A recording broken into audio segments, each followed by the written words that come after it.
Hej alle sammen og velkommen til den her video.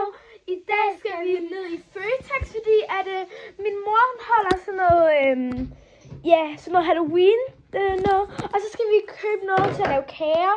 Og det synes vi, at I skulle se, sådan, hvor, både når vi køber kage, ind til kage, og når vi laver nogle lege, og når vi bager kagen. Det er også så sjovt at lave lege.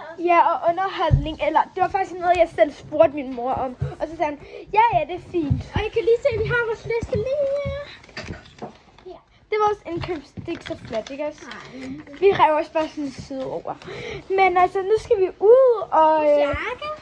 ja, nu skal vi ud og købe ind, og vi selv, når vi er henne ved Føtex, eller kører i bilen. Ja, eller er lidt tæt op. Ja. Liv, nu ringer altså til hendes mor, fordi vi kom ind, og vi var sådan, der er ikke nogen. Men heldigvis har Liv nøgle. Nej, vi ringer bare på. Har du simpelthen været oppe i lejligheden efter din telefon? Nej, jeg var oppe i lejligheden efter dig. Ja, men jeg er sgu da gået ned. Jeg sagde, at jeg ville komme over. Okay, vi kommer nu. Vil han lugte os? Vil han lugte os? Det er en eller anden gammel Ole. Ja, lugter. Vi er ved Føtex lige om lidt. Og forresten, den der ost, der hed Ole, eller sådan noget, vi er ikke af. Det var sådan, fordi vi fik den af vores nabo, som havde købt den til nogen, som... og hun troede, at han kunne lide den, men det kunne han ikke. Altså, de har ikke smagt på den. Den er åben. Ja, nej, den er ikke åben. Den er Jo, ikke der er blevet taget lidt af den. Er der det? Hun sagde, at den ikke var åben. Det er også lige meget. Men det er bare i hvert fald det, hvis I tænker, sådan, hvad er det? Er det sådan en kage eller hvad? Fordi vi laver ikke nogen ostekage. Eller jeg ved ikke, hvad det er, men jeg skal ikke lave en ostekage. Okay. Vi er herhenne i Kronen, og vi skal finde vores ting. Så hvad er det første? Det første skal vi lige finde leggings. Ja, det er til min mor, fordi at, hun ikke har så mange leggings igen. Jeg tror, der står leggings et eller andet sted. Vi kom... Jeg tror, han skal have sort. Ja, det tror jeg. Vi lader min mor gøre det. Ja, vi får Livs mor til det. Nå ja, okay. Vi fandt de der trækkedunke, men jeg synes ikke rigtig, der var så mange af de flotte svage. Jeg synes, de her, ikke også? De kunne være så flotte, men de er bare alt for tykke, så jeg kan drikke så meget. Jeg ved ikke engang, om vi kan drikke så meget, men sådan, mine venner, de kan godt, så jeg tror også godt, jeg kan. Se her. Røde appelsiner, vi har røde appelsiner. Det smager, er det helt samme? Ja, det tror jeg. Bare tag de der ser mest smooth ud. Kan du ikke tage den der? Lige, du skal krøbe alle. Så en til. Vi skal have 2 appelsiner til min kage, fordi jeg skal presse lidt, og jeg skal have lidt skrald sådan ovenpå, hvor jeg river lidt. Altså ikke særlig meget, for ellers bliver det alt for lidt. Altså, seriøst lige dem her. Det er ikke sygt sådan. Det er nogle nye Prime. Det koster 15 kroner. Mig det, vi skal så meget prøve dem. Så dem tror jeg, vi lige putter ned i kurven, og så håber vi vil få dem. Vi koster fingre. Ej, shit. Liv, hun skal til sådan en dumle, og hun har fået nogle toppefyre og mulige ting. Nu skal vi tjekke varerne ind, og der er ret mange ting. Så kan vi tage så lidt lang tid, men I kan jo følge med her.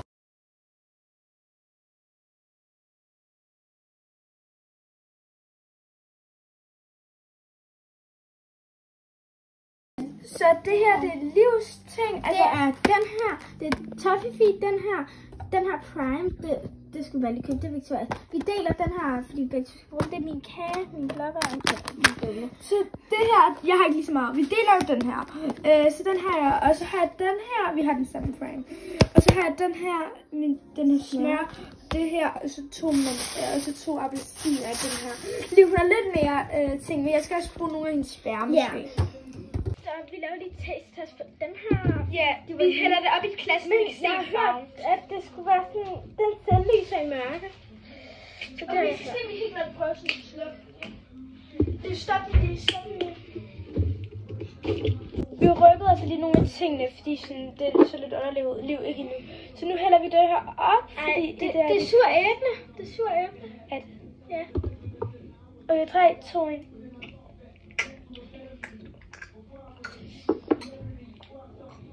lækkert, synes jeg. Men sådan, hvad vil du give det fra 1 til 10? 8. Jeg giver den en 7'er. Fordi de andre Prime er bedre, synes jeg. Ja, det er lidt mærkeligt smag, når man lige får den, men eftersmagen er virkelig god. Okay. Den smager lidt af den der hvide. Ice pop. Den der helt hvide, sådan eftersmagen smager den hvide. Jeg får en hvide, der er ikke nogen hvide Prime. Jo, der er nogen, der er sådan helt hvide. Nej. Der har aldrig været en Prime, der er helt hvid. Jo, det her, der er så liv. Hvad hedder den? Det er Ice Pop. Og vi fandt ud af, at der var en hvid Prime, men Liv hun troede, det var sådan helt hvid. Og den, jeg mente, det var sådan, hvor den var hvid, men den var ikke sådan rigtig hvid. Den var... Det er Mad on Moon. Ja, Mad on Moon, eller hvad den hedder.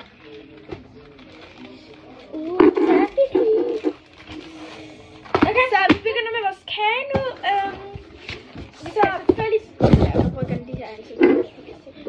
Vi skal selvfølgelig starte med at sådan lave den her kage. Ja, åbne kagen i hvert fald. Ellers kommer vi ikke så langt med den. Ja.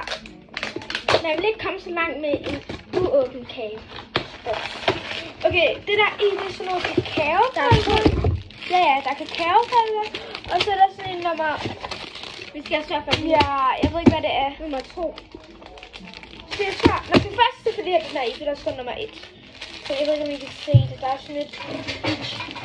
Der er noget i et hjørne. Så vi har altså fået en skål hver. Jeg blev nødt til at tage en stor, for der var sådan kun 2 forskellige. Så man skal starte med nummer 1. Skal vi røre det sammen et eller andet? Ja. Ja, før... Vi må lige læse. Ja, før... Men vi tænker på flere andre heller. Liv, hun venter lige på mig, sådan, før hun begynder med noget andet. Imens så kan hun lige begynde med at læse det, hvad der står. Jeg bærer lidt mor lidt. Ja, den er lidt svær. Vi kommer lige om lidt tilbage. Vi har sådan noget smør her på, og så skal vi smøre det rundt på den her. Sådan ekstra grundigt, sådan så at kagen ikke sidder fast, når det er, vi skal bage, fordi det går jo ikke.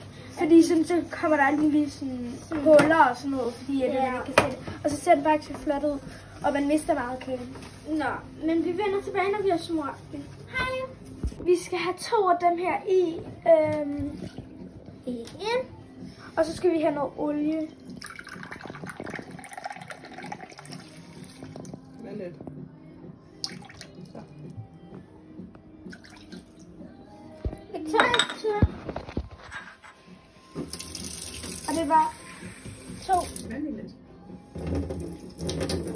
Sådan. Yes. En mere. Vi kan bare stoppe den lige. Der skal noget af det her olie i. Undskyld for musikken. Ja, vi har en teenager i huset.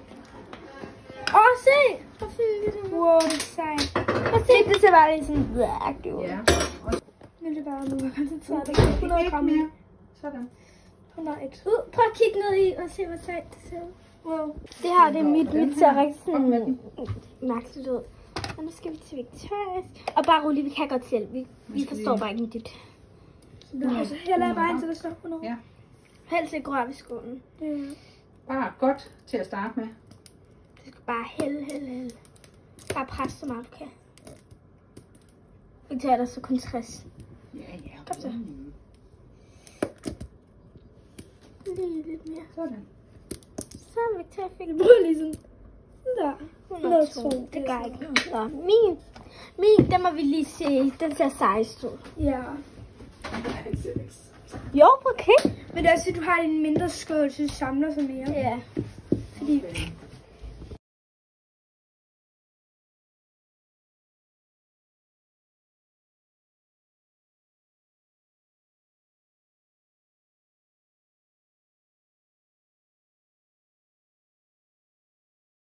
Ja. Og så synes jeg så svært. Her. Min, der kom lige til at være i speed mode. Ja.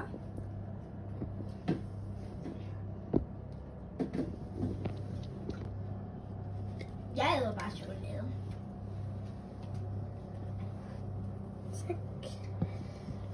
Tak. ikke sådan? Det er lidt svært at filme derfra. Ja. Jeg ved ikke, om jeg får det hele med, men nu ser vi. Det ved jeg heller ikke, om det gør. Okay, det er lidt svært. Så holder du. Ja.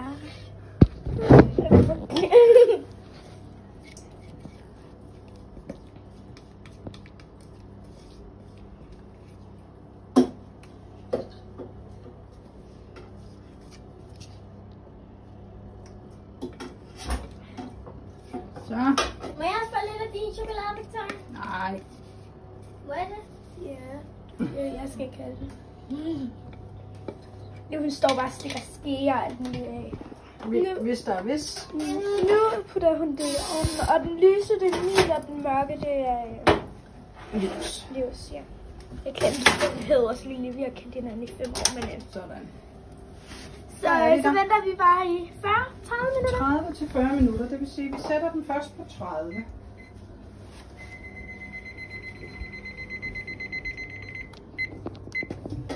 Så er den 30 minutter. Når den så ringer efter 30 minutter, så stikker vi en pind i for lige at se, om den er nok og blevet nok. Nu er kagen altså blevet færdig. Det her det er min, og det her det er Livs. Nu skal vi i gang med at lave sådan topping, altså glasuren. Livs starter, han skal have 2 eller 3 af dem der. 3. Skal jeg have 3 af dem der? Og så skal jeg have 2 spiseskæl smør. Some butter. Det er glasuren, vi laver nu. Butter. Prøv, skal jeg have vise vores kager? Jeg har vist den. Den skal. Hvad mener du med spiseskæl fuld af smør? Det her, er det her ikke sådan en? Jo. Cirka, ja. Lidt mere på det næste. Ja. Så det er cirka, det er så meget her smør. Ej, ups. Må jeg tage lige den her? Og den her. Nå, jeg går over igen. Vi ses. Er det bare sådan? Og nu skal vi putte det der... Skal jeg kun putte en pose i? Nej, 2 poser. Det er fordi, jeg laver en anden glasur. Så skulle der have været 4 spiseskæl smør i. Jeg har regnet ud. Der var 1,5 og en semikrone.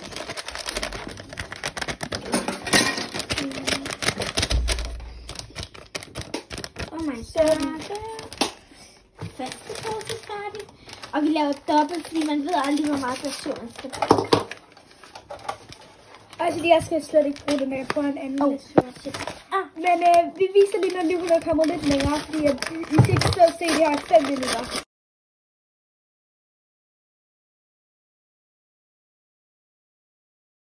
Grunden til, at Livs kage ikke blev at den ikke blev så hurtig. Så god du, fordi hun skulle bruge fiskeris. Og det står sådan lige foran, ikke tager jeg sådan chokolade i hele munden, men det er på mode. Men altså i hvert fald, det var fordi hun ikke vidste, det er lige meget, hun vidste ikke, at hun ikke skulle bruge, hun troede, hun bare skulle bruge en ske, og så, så skulle hun have brugt sådan et fiskeris. Og det er derfor, det larmer så meget.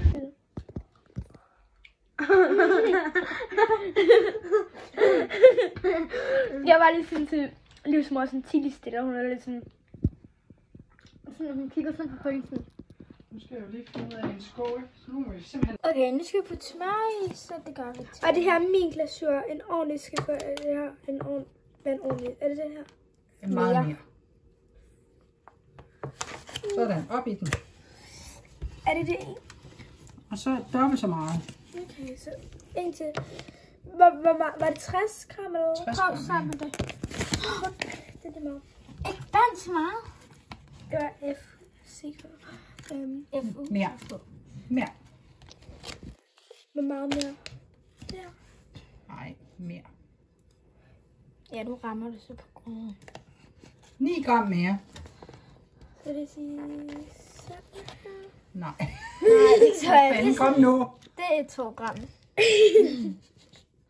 Vi gør det stille og roligt. Mand. Stille og roligt. Du bliver ved med Du at tager ramme 1 gram ad gangen, Victoria. Sådan der. 61. Og nu skal jeg noget. Nu skal vi tage os de her smelte. Så Nu skal jeg lige væske hænderne. Okay, nu begynder vi. Det var en grebfrugt i stedet for den der en appelsin. Nej, du behøver sikkert gøre det der. Bare... Jamen, det er fordi, den er lidt stor, den der. Nu skal vi se her. Hvis vi nu lige vi prøver tager en lille... hvor det står for noget. Okay, så presser du. Skal vi bare presse. Og så, mens man presser, så her, så er den så smart. Så kan man gøre sådan der. Og så kører den rundt, sådan det presser. Ja, og jeg tror faktisk ikke, du skal have mere saft end det der. Nu venter vi lige lidt på det her smelte. Men jeg kan godt drikke noget. Ja. Så kan vi lave noget mere, så du kan drikke lidt. Duft. Nu gør vi bare lige. Hej Mutti. Mutti. Ikke mere, vi tager splitten dårligt. Er I nede og hvad? En halv deciliter. Faktisk er der en hel deciliter i, men det gør vi ikke. Vi tager en halv deciliter, og det er så bare en halv vand. deciliter Det er bare vand, tror jeg. Nej, det er olie. Det er olie, pyt med det. Hæld op til den første streg. Der er altså ikke nok. Så må hun presse lidt mere af den næste. Pres. Så prøv med den store nu, fordi det kan godt være, der ikke er mere. Det er ligesom lige til at spille alt. Nu skal vi gøre ja. Ja, der var nok. Det er perfekt. Ja, perfekt. Derop. Det er det smeltede smør. Og så holder du den lige, og så kommer der lige en halv deciliter mælk også. Du skal bare holde den her ind over der. Står der det i opskriften? Ja. Er det ikke? Sådan. Det skal I ikke også? Jo, det skal I. Okay. Er der mere? Nej, så skal vi have... Nu skal jeg tage min telefon og se, hvor opskriften her. Og hvad står der der? Skulle der kakao i også? Ja. Så vil jeg sige, ja. 6 spiseskefulde kakao. Jeg kan lige se opskriften. Men inden du åbner den der, vent lige lidt. Jeg har slet ikke åbnet den. Slet ikke åbnet den. Tag en spiske. En spiseske. Ej, det er bare koldt op på en ting. Skal man ryste? Det er en teske. Det er lige meget. Det er en teske. Nej, det er sgu ikke lige meget. Det er mængden. No. Det der, det er ikke en spiseske. Det der er en spiseske. 6 af dem. 1.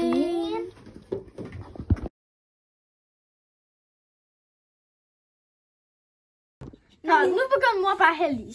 Film. Se, der skal egentlig 400 gram i, men vi starter lige med det der. Og vi havde jo lidt travlt, ikke? Så meget travlt. Du pisker. Julie havde tænkt os at sige, det var klokken 4, at vi skulle have en visitation, men hun kom til at skulle klokken 3. Så nu er vi mega travlt. Ja, også fordi, at vi har 10 minutter, vi skal lave skattejagt. Vi skal gemme postene, og de kan jo ikke komme og se, hvor vi gemmer dem, så vi når det nok ikke.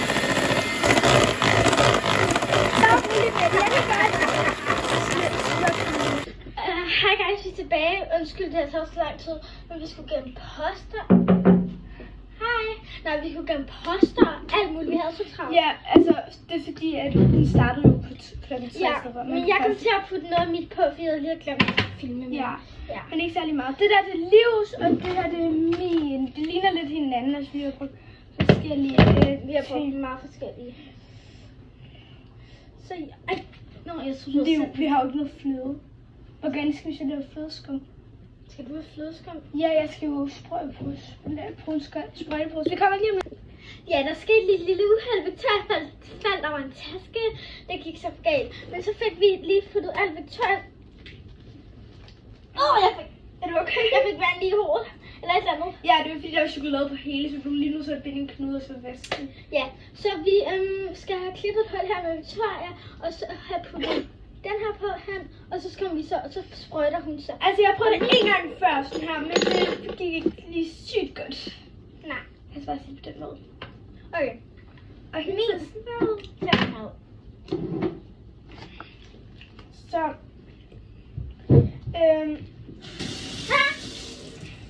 Jeg skal lige få klippet et hul, men jeg ved ikke sådan, hvordan man sætter den her på. Det hjælper Liv mig lige med. Ja, det håber jeg. Jeg fik lært Victoria det, så hun skal holde på den der, imens hun presser sig. Hun skal holde den lidt ind til dig. Du skal ligesom holde den lidt ind til dig. brug for hjælp? Sådan her. Nu skal jeg til min del med jordbærne. Jeg tænker bare sådan, at vi putter sådan. Den bliver da pæn, Victoria. Synes du, eller siger du bare for at gøre Nej, det ser sejt ud. Tak. Det behøver ikke at vide. Jeg kender godt din smag, og det her er ikke din smag. Jo. Den er lidt for kedelig til dig. Jeg synes det er sejt med det der sprøjte noget.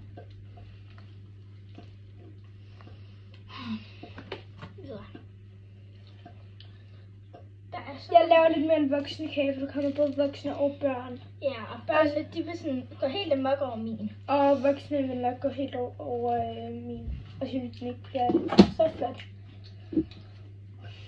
Nu er det bløbe. Ja, det er lige meget liv. Pyt. Du rører det bare op bagefter. Jesus. Det går da bare helt for vidt. Og sorry, hvis man ikke kan se sådan særlig godt, det er fordi, jeg sådan står med den der sprøjtepose. Og det er lidt svært for Victoria. Ja, jeg ved heller ikke, hvad det ligner min kage. Og bare roligt, vi skal nok sådan få... de blåbær, vi taber, dem skal vi nok lade være med at putte på kagen.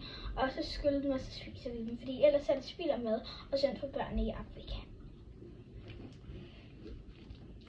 Ja. Vi tager bare op til sidst. Nej, vi Det er jo prøv lidt at træde lidt kamera, man kan godt se mig. Er det lidt pinligt, fordi det ser lidt dårligt ud? Okay, nu skal jeg have åbnet min toffee-ting. Så ja. Der fik jeg lige lidt chokolade på hånden. Så skal det dig. Okay, vi stod lige og kiggede ud af vinduet. Vi skulle ned og skære græs. Vi stod lige og kiggede ud af vinduet. Vi skulle have været nede og skære græsker med nogle andre. Jeg tror bare, de startede uden os. Ja, det er sygt strengt. Ja, hvis det er, så bliver jeg virkelig sur. Og jeg bliver helt... Ja, det er noget, nogensinde klasse helt vildt, ja.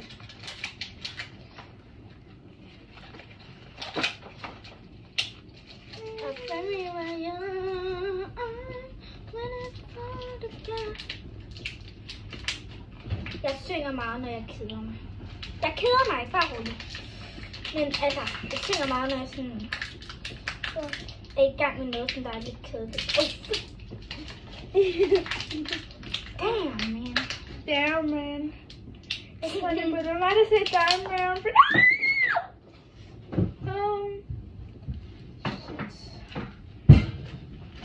Se, lige min, det er sådan hele min hånd.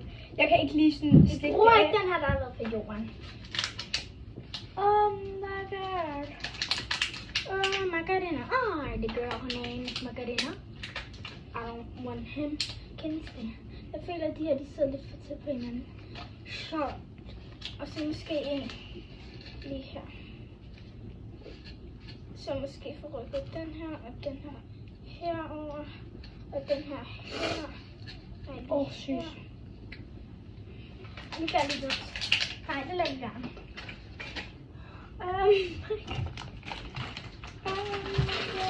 Ej, nu gør jeg bare sådan her.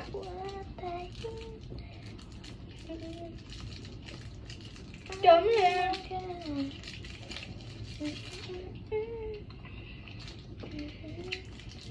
Det her kommer til at tage lang tid.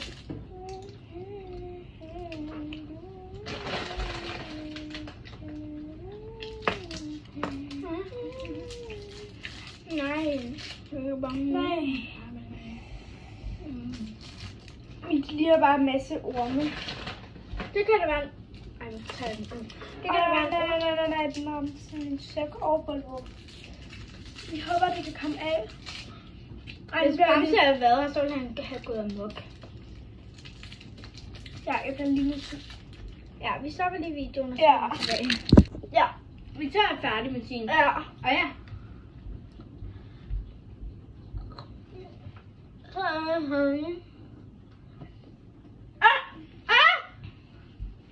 Du har overskægt, jo. Altså, vi kan ikke lige stoppe den. Jeg har sådan chokoladefingre. Det er meningen, hvis jeg laver en voksenkat, det er meningen, jeg laver en børnehjem.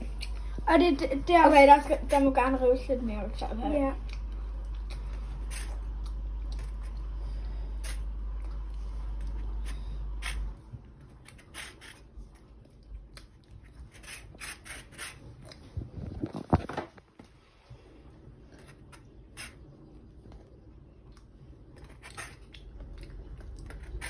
Okay. Jeg er ikke sygt god på det. Kan jeg lige prøve det? Så det er ikke sat ud. Men lidt hen over kameraet.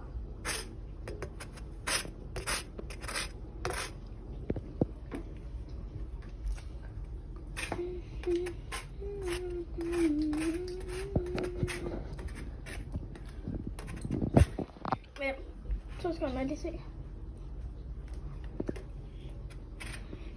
Vi vender tilbage, når Victoria har gjort det. Så det her er Livs, og det her er min blev virkelig ikke særlig flot, men jeg tror, den smager ret godt, fordi den har både noget, sådan, noget bitter, det der citronskræk, så har den noget sødt, så har den noget jordbær og chokoladecreme.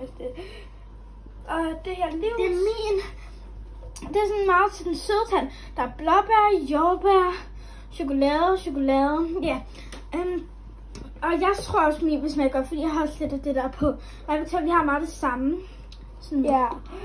Men jeg tror, min kommer til at smage bedst, men din er jo helt klart flottest. Jeg tror, min kommer til at smage bedst. Ikke for noget. Ja, til børnene, så tror jeg, det er helt klart Livs. Men til voksne, tror jeg helt klart, det er min. Men til nogle voksne, så vil det helt klart også være min. Og til nogle børn vil det helt klart også være Victorias. Så. Ja. Det er forskelligt med smag. Ja, og der er nok også eller, jeg ved ikke, sådan, der synes at min er lidt flottere om Livs, det her var vi.